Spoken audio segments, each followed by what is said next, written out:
Dans l'épisode de Demain nous appartient du mercredi 26 janvier, Jules, Xavier Widoff, ne voit pas d'un bon œil l'arrivée de Nordine, Youssef Agal, dans la vie de Martin, Franck Monsigny.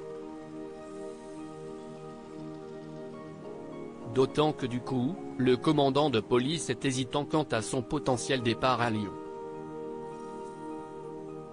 De but en blanc, Jules demande à Nordine quelle est la teneur de ses plans avec Martin. Mais Nordine ne se laisse pas faire et le rembarre, néanmoins Jules ne démord pas. Ce dernier et Virginie, Audrey Lawton, ne manquent d'ailleurs pas une occasion de vanter les mérites de la vie lyonnaise auprès de Martin. Alors qu'il a apporté un sandwich à Nordine, Martin se rend compte que son fils n'y connaît rien en moto, contrairement à ce qu'il lui avait assuré. Il ne fallait pas plus pour que Martin soit touché par cette attention pour se rapprocher de lui.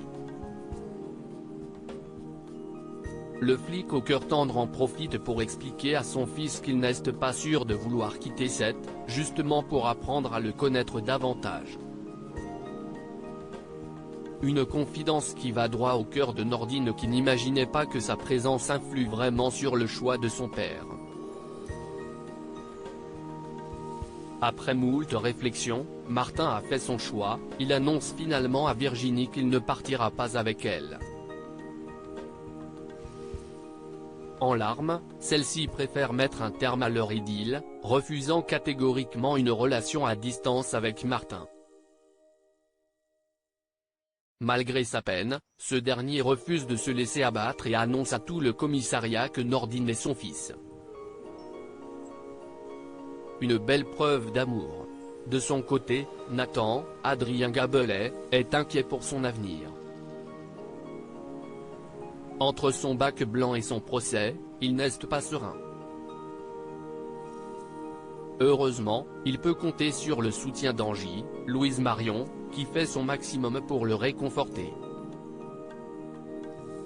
Elle l'invite même à venir chez elle, dans l'après-midi. Mais le fait qu'ils se retrouvent que tous les deux semble effrayer Nathan qui prétexte avoir déjà quelque chose de prévu. En rentrant chez elle, NJ tombe sur sa sœur et lui confie qu'elle se sent prête à franchir le pas avec Nathan. Compréhensive, Jaya, Nastasia Caruge, accepte de partir pour laisser la maison à sa sœur. Et elle a bien fait puisque finalement Nathan est venu. Mais alors qu'ils s'embrassent, le jeune homme prend ses distances, expliquant qu'il ne veut pas être pris sur le fait par les parents d'Angie. Nathan se souvient soudainement qu'il avait promis à Dorian qu'il allait réviser ensemble aujourd'hui et laisse donc NJ en plan. Seul à réviser au spoon, Nathan se fait interrompre par Mona, Catherine Benguigui. Il lui avoue alors déplorer qu'Angie veuille aller trop vite et surtout lui révèle qu'il est encore vierge. Maxime annonce à Chloé et Alex son retour à l'hôpital pour Alex, Alexandre Brasseur, et Chloé, Ingrid Chauvin, après la nouvelle chute de Céleste. Marianne, Luce Mouchel, leur assure que même si la petite a perdu pas mal de sang, elle n'aura aucune séquelle.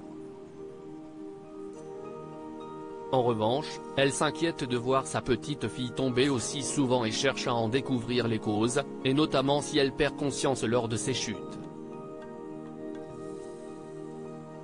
D'autant qu'une radio montre que Céleste s'est fracturé le bras il y a plusieurs semaines. La chef du service de médecine générale préfère donc lui faire passer des examens complémentaires. Dans le même temps, Andrea, Aurélien Foubert, prend rendez-vous dans un cabinet d'avocats. Soraya, Kenza Sassi-Couton, en charge du dossier, convoque Chloé pour lui annoncer qu'Andrea porte plainte contre elle pour licenciement abusif. Chloé tombe des nues et accuse son ancien assistant maternel de maltraitance envers sa fille.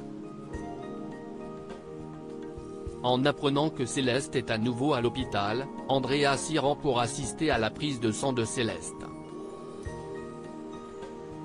En entrant dans la pièce, Chloé le vire, rappelant qu'elle ne veut pas qu'il s'approche du bambin. Andrea ne lâche pas l'affaire et demande à Chloé des explications. Le ton monte jusqu'à ce qu'Alex intervienne pour les calmer. À peine rentrés à la maison, Alex et Chloé reçoivent un coup de fil de Maxime, Clément Rémien, qui prend des nouvelles de Céleste. Avant de leur annoncer une bonne nouvelle, il débarque après-demain à 7, avant son grand départ pour San Francisco. Mais ce qu'ils ne savent pas encore, c'est qu'il risque d'être soupçonné de maltraitance. Flore, Anne Caillon, a en effet demandé à Nora Saël de Figueiredo, des nouvelles de Céleste.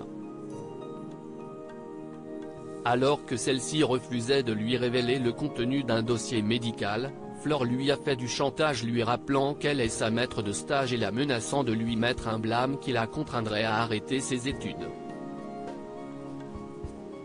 Au fait de la situation de Céleste, Flore décide de faire un signalement à l'ASE, aide sociale à l'enfance, pour maltraitance. Ce qui pourrait avoir comme terrible conséquence que, le temps de l'enquête, la garde de la fillette soit retirée à Alex et Chloé. Affaire à suivre dans Demain nous appartient.